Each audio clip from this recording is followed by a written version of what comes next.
Amalurra.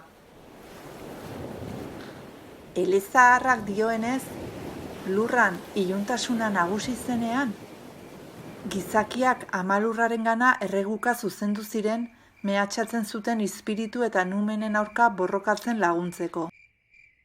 Amalurrak erreguak entzunez, bere alaba sortu zuen, ilargia. Gizakiek bere argia eskertu zuten, baina haren argia ez zen nahikoa gaizkiaren aurka borrokatzeko.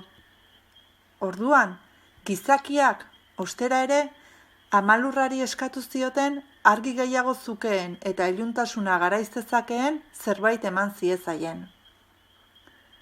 Amalurrak orduan, bere beste alaba sortu zuen, eguzkia, eta era honetan eguna jaio zen.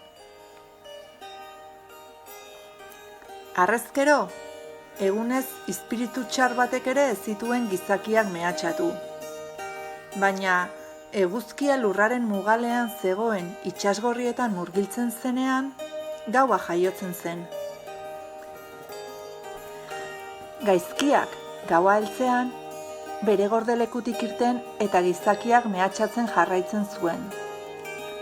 Orduan, gizakiek amalurrari, gauean zehar gaizkiaren aurka borrokatzeko zerbait eman ziezaien eskatu zioten. Eta amalurrak eguzki lorea sortu zuen.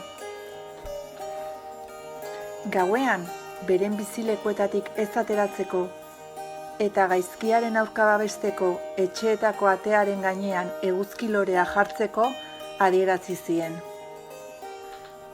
Harrezkeroztik, amalurrak adierazitakoa jarraitu zuten gizakiek.